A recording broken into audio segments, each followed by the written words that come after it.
नमस्कार, आप सभी का स्वागत है हमारे इस नए वीडियो में। इस वीडियो में मैं आप सभी को उत्तर प्रदेश का जो बोर्ड है, उसके बारे में बात करूँगा कि उसका पेपर आप कैसे देख सकते हैं और कैसे डाउनलोड कर सकते हैं। और इसके साथ ही आपको सैंपल पेपर इसका मैं दिखाने का प्रयास करूँगा और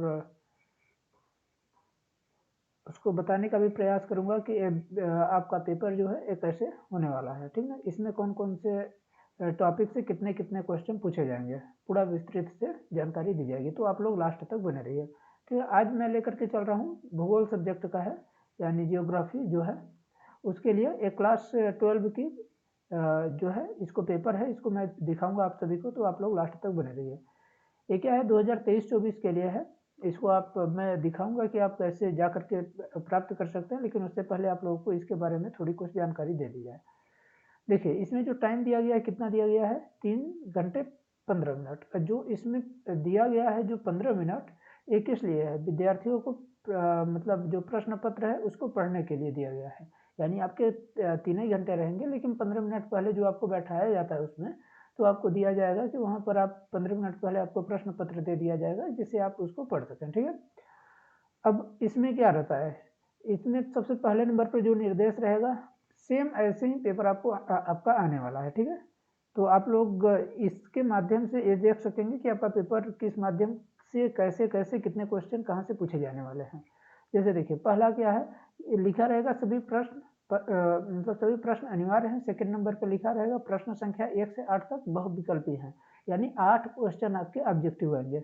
और क्या दिया है, 9 से 16 जो रहेगा अति लघु उत्तरीय है और 17 से 22 जो है लघु उत्तरीय है और जो 23 से 24 है वो दीर्घ उत्तरीय और 25 से 26 जो है मानचित्र, यानी 2 क्वेश्चन ऐसे रहेंगे जो मानचित्र पर आधारित 2 क्वेश्चन होंगे, ठीक है?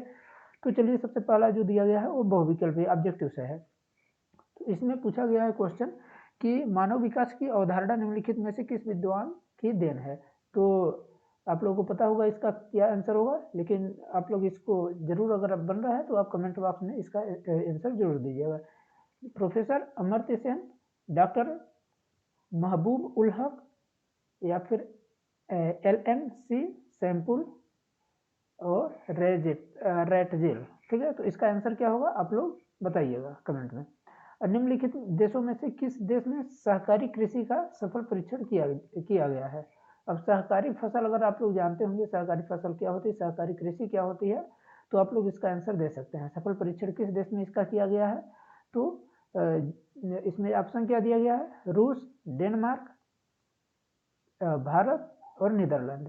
आप इसका आंसर आप सभी को कमेंट बॉक्स में मिल जाएगा, ठीक है? लेकिन उससे पहले आप लोग इसका प्रयास कर लीजिए, क्योंकि अगर आप लोग प्रयास नहीं करेंगे तो फिर इसका आंसर भर देने से कोई मतलब नहीं है, ठीक है?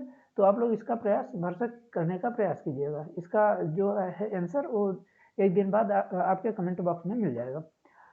तीसरा क्वेश्चन क्या है, निम्नलिखित में से कौन सा एक जलमार्ग मेक्सिको की खाड़ी में है? कौन सी इसमें जो है मेक्सिको की खाड़ी में है? विशाल झील जलमार्ग, वोल्गा झील, डेन्यूब जलमार्ग और मिसिसिपी। आपको अगर मालूम होगा कि मतलब जो नक्शा अगर पूरे विश्व का है, अगर वो मालूम है तो आपसे ये बन जाएगा आंसर, ठीक है? क्योंकि विशाल झील कहाँ पर है, अगर इसके बारे में पता है, वोल्गा कहाँ पर है, ठीक ना, डेन्यूब कहाँ पर है और मिसिसिपी कहाँ है, क्योंकि मेक्सिको कहाँ की है, ये है आपकी अमेरिका की है, ठीक है ना? अमेरिका के नीचे मेक्सिको है, मेक्सिको की खाड़ी अमेरिका के नीचे है, तो वहाँ पर कौन सी ऐसी जो जल मार्ग है जो वहाँ से संबंधित है? तो इसमें से ऑप्शन कोई एक ही है। आप लोग मैं अब इतना बता दिया कि अमेरिका से संबंधित है, तो इसमें जो अमेरिका से संबंधित होगा वही आंसर होगा, ठीक है? चौथा नंबर क्या दिया गया, निम्नलिखित में से कौन तृतीय तृतीय क्रियाकलाप नहीं है? मनोरंजन सेवाएं, उत्पादक चीनी का उत्पादन, मतलब हलवाई का कार्य, चल अचल संपत्ति का क्रय विक्रय। अब देखिए, इसमें क्या है कि तृतीय क्रियाकलाप नहीं है, तृतीय क्रियाकलाप। प्राथमिक क्या है, कृषि, द्वितीय विनिर्माण, तृतीय क्या है, सेवा। अब इसमें बोल रहा है सेवा वाला कौन सा ऐसा है ऑप्शन जो सेवा वाला नहीं है। अब देखिए, इसके बाद आंसर आपको यहीं से ऐसे नहीं लगा देना है कि ये वाले। अब इसके बाद जो उत्तर के आप विकल्प जो आपको दिए जा रहे हैं वो यहाँ पर हैं। तो आपके उत्तर क्या होंगे, या क होगा या ख होगा या ग होगा या घ। तो क में क्या दिया गया है? अब देखिए, मैं इसका आंसर कुछ चीज़ तो बता दूँगा। जैसे मनोरंजन की जो सेवाएँ होती हैं, अभी ऑटोमेटिक यहाँ सेवा लिखा हुआ है, यानी ये सेवा से संबंधित है। तो तृतीय जो है वो सेवा से ही संबंधित है, तो पहला आंसर मतलब ऑप्शन नहीं होगा, जिसमें पहला पहला हो उसको आप काट देंगे। अब इन दोनों में से कोई एक है, ठीक है, तो आप लोग अब कमेंट करके इतना तो बताइएगा कि इसमें से कौन सा आंसर हो सकता है, ठीक है। तीसरा मतलब पांचवा क्या है, विस्तृत वाणिज्य अनाज कृषि में, ठीक है, विस्तृत वाणिज्य अनाज कृषि में क्या होता है, प्रति व्यक्ति उत्पादन कम होता है, प्रति व्यक्ति उत्पादन अधिक होता है, खेतों का आकार छोटा होता है। देखिए विस्तृत वाणिज्य कृषि के बारे में बात की जा रही है, कृषि भूमि कम और जनसंख्या अधिक होती है, ठीक है। तो देखिए अगर कृषि भूमि कम और जनसंख्या अधिक होगी और कृषि भूमि कम, ये तो भारत के संदर्भ में है, ठीक है। खेतों का आकार छोटा होना ये भी सही नहीं है, यानी ये दोनों आंसर सही नहीं है। अब इसमें पहला और दूसरे में से कौन सा आंसर सही होगा, आप लोग कमेंट करके बताइएगा। छठा क्वेश्चन क्या हो रहा है, पूर्वी तट निम्नलिखित में से कौन सा बंदरगाह नहीं है पूर्वी तट का। अब देखिए पूर्वी तट कहाँ है, ये जो आपका सॉरी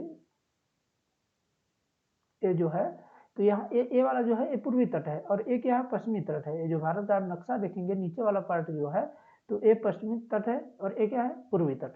अब पूर्वी पश्चिमी तट में क्या आता है, मुंबई आता है, गोवा आता है, ठीक ना, यानी यहाँ से अब गुजरात से स्टार्ट करेंगे, गुजरात, मुंबई, गोवा, इसके बाद आपका कर्नाटक आएगा, फिर केरल आएगा, फिर ऐसे आकर के यहाँ पर तमिलनाडु पड़ेगा। तो इसमें से तट जो दिया गया है कौन सा बंदरगाह नहीं है।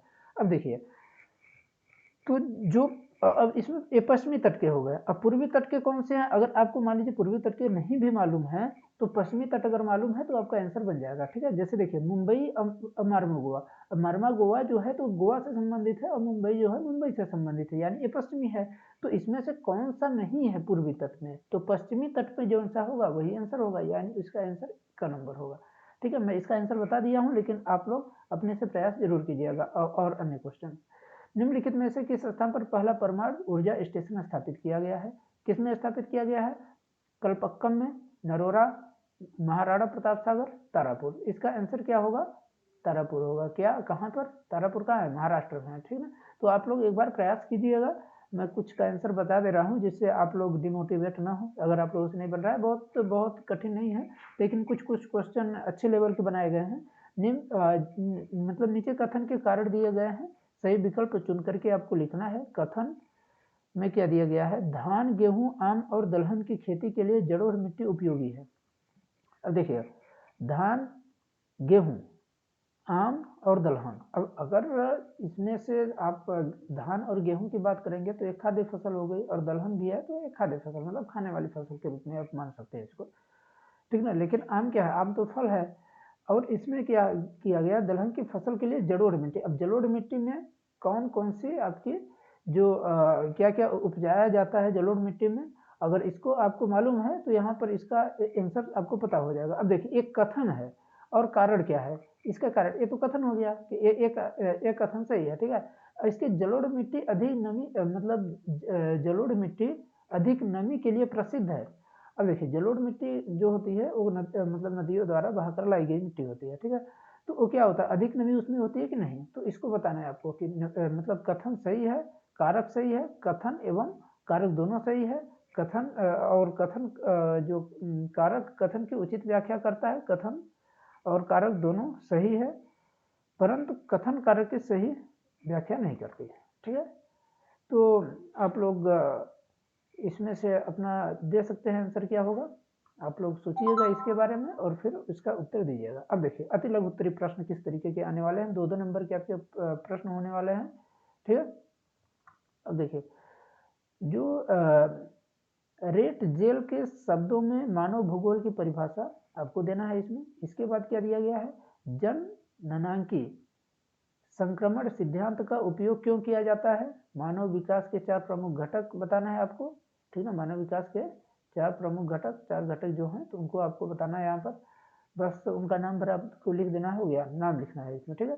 अब पंचम क्रियाकलाप क्या है उसके बारे में, आर्थिक दृष्टि से भारत की जनसंख्या को कितने भागों में बांटा गया है, दक्षिण भारतीय राज्यों में से किस राज्य में भौम जल का उपयोग कुल भूमि जल संभाव्य से अधिक है, कोई 2 कारण इसका बताना है, ठीक है। यानी दक्षिण भारतीय राज्यों में से किस राज्य में भौम जल का, अब देखिए ये जो है तो इसमें 2 क्वेश्चन पूछा है, पहली बात तो राज्य पूछा गया है, ठीक ना। तो इसमें जो रहेगा तो 1 नंबर आपके राज्य का दे दिया जाएगा और 1 नंबर इसके जो कारण हैं उनका दे दिया जाएगा, ठीक है। इसमें इसलिए देखिए यहाँ पर अलग-अलग बाँट करके रखा हुआ है। और इसके बाद क्या दिया, एकांकी बस्ती किस प्रकार की होती है भारत। अब इसका आंसर 1 नंबर, इसका नंबर 2, मतलब ये दूसरे नंबर का बनेगा आपका। इसके बाद धात्विक खनिज और अधात्विक खनिज में 2 अंतर आपको देना है। लघु उत्तरीय प्रश्न जो दिया गया है क्या है, विश्व की 90% जनसंख्या केवल 10% क्षेत्र में निवास करती है, इसका कारण, ठीक है। आपको जायज़ सी है कि अगर जहाँ पर ज़्यादा सुविधाएँ होंगी वहीं पर जनसंख्या ज़्यादा होगा, जहाँ पर सुविधा कम होगी वहाँ पर जनसंख्या कम निवास करेगी, ठीक है। तो उसी के लिए है कि विश्व की 90% जनसंख्या केवल 10% में 10% में ही सुविधाएं ज़्यादा है, इसलिए वहाँ पर ज़्यादा निवास करती है। तो आप लोगों को कारण इसका लिखना है, कारण सहित इसको हल करना है किस कारण से है, तो ठीक है। इसके बाद ऋणात्मक भुगतान संतुलन क्या होता है, किसी देश के लिए क्यों हानिकारक होता है, ठीक है।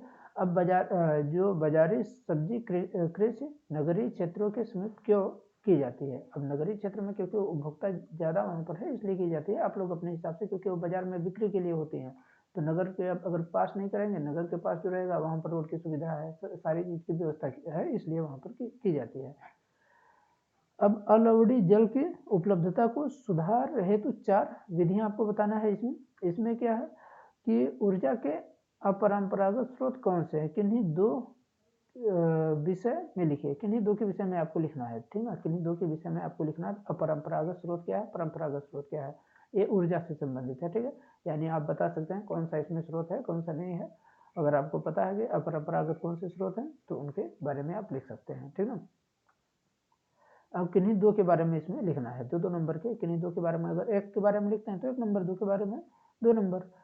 और यहाँ पर कौन-कौन से हैं, तो यहाँ पर 2-2 नंबर इसका डिवाइड किया गया है। 2 के बारे में लिखना है तो 1-1 नंबर उसका मिलेगा, लेकिन और जो 2 इस वाले क्वेश्चन का 2 नंबर यहाँ से मिल जाएगा, ठीक है ना। सतत पोषणी विकास की संकल्पना को परिभाषित करना है। दीर्घ उत्तरीय प्रश्न जो दिया गया है 23-24 इसमें क्या है, व्यापार के लिए पत्तन किस प्रकार सहायक होते हैं, पत्तनों का वर्गीकरण उनकी अवस्थिति के आधार पर कीजिए। पत्तन पता है आपको किस लिए होते हैं, क्योंकि कहीं से भी अगर विदेश से हमको कोई भी माल लाना होता है तो 2 रास्ते होते हैं, एक समुद्री मार्ग से, एक वायुयान मार्ग से, मतलब वायु मार्ग से। समुद्री मार्ग से जब आप करते हैं तो पत्तन पर ही वहाँ से जो आपके सामान होते हैं उसको एकत्रित किया जाता है, फिर वहाँ से मतलब देश के विभिन्न भागों में और विदेशों में वहीं से किया जाता है। जैसे आयात किया जाता है, निर्यात भी उसी तरीके से किया जाता है, ठीक है। तो उसके बारे में लिख सकते हैं। अथवा में क्या दिया, मानो कि प्राकृतिकरण की संकल्पना को स्पष्ट कीजिए। अब प्राकृतिकरण क्या होता है उसके बारे में आपको लिखना है, ठीक है। और भारत में भू संसाधनों की पर्यावरणीय समस्या कौन सी है, इनके निदान के उपाय लिखना है। अब देखिए इसका जो समस्या है और निदान जो है आपका 3 नंबर का है, और इसकी समस्या जो है वो 3 नंबर का है, ठीक है। आप यहाँ से कर सकते हैं। नीचे वाला में क्या है, भारत में किन महत्वपूर्ण वस्तुओं का आयात किया जाता है, भारत के अंतर्राष्ट्रीय व्यापार की बदलती प्रकृति का वर्णन कीजिए। ये आपका जो दिया गया है, तो फर्स्ट वाले का 2 नंबर और सेकंड वाले का 4 नंबर का दिया गया है। अब 25वां क्या दिया गया, भारत का सबसे अधिक जनसंख्या वाला राज्य आपको पता है कौन सा हुआ, यहाँ से क्वेश्चन पूछा जा रहा है, ठीक है। तो वहीं से है। और इसमें क्या था, मानचित्र में निम्नलिखित को उपयुक्त चिन्हों द्वारा दर्शाइए और उनके नाम भी लिखे। पहला था तो आप लोग मानचित्र में बता सकते हैं, जैसे मानचित्र जो आपका रहेगा तो उत्तर प्रदेश कहाँ है, मान लीजिए जो भी नक्शा रहेगा भारत का, ठीक है, तो वहाँ पर उत्तर प्रदेश कहाँ है उसको कर लीजिएगा। और जो पूर्व से पश्चिम प्रवाहित होने वाली एक नदी, जो पूर्व से पश्चिम प्रवाहित होने वाली एक नदी। अब देखिए पूर्व से पश्चिम प्रवाहित होने वाली यहाँ पर नदियाँ 2 हैं, आप इनमें से किसी का नाम डाल सकते हैं अच्छी तरीके से, क्योंकि ये सबसे मध्य प्रदेश का एक प्रमुख तांबा क्षेत्र मलाजखंड जो है यानी बालाघाट के पास है, उसके बारे में आप लिख सकते हैं। गुजरात का सबसे बड़ा महानगर, आप इसके बारे में लिखेंगे। और मतलब उसको देखिए, मध्य प्रदेश वाला यहाँ हो गया, गुजरात वाला यहाँ हो गया। अब मैं लोकेट बता दे रहा हूँ आपको, और आप लोग अपने हिसाब से कर लीजिए। उत्तर प्रदेश का प्रमुख परमाणु शक्ति केंद्र कहाँ पर है, ठीक है, तो इसको आप लोकेट करके इसको कर लीजिएगा, ठीक है। एक केवल दृष्टिबाधित परीक्षार्थियों के लिए प्रश्न संख्या 25 के स्थान पर किया जा रहा है, मतलब जो नहीं देख सकते उनके लिए। तो यही सब है। आशा करता हूँ कि आप लोगों को वीडियो अच्छी लगी होगी, और इसके बारे में मैं वीडियो बनाऊंगा कि आप लोग उत्तर प्रदेश का माध्यमिक शिक्षा परिषद जो है उसका पेपर कैसे देख सकते हैं सारे बच्चों का, ठीक है? तो लेकिन इसी में चलिए थोड़ा-सा आपको जानकारी दे दिया जाए, इसमें बता देता हूँ कि आप लोग कहाँ से जा कर के कर सकते हैं। सबसे पहले आप यूपी बोर्ड जब करेंगे, ठीक ना?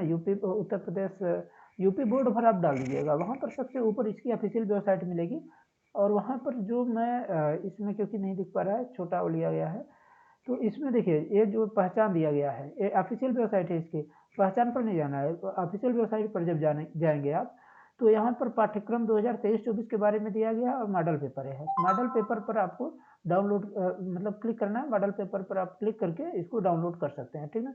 और ये छोटे बच्चों के लिए है, मतलब जो 9वीं क्लास के हैं, उनके लिए यहाँ पर प्रश्न बैंक है, तो उसको भी वो देख सकेंगे। तो यही सब चीज़ है और अगर आप चाहते हैं और वीडियो तो आप हमारे चैनल पर बने रहिए। धन्यवाद।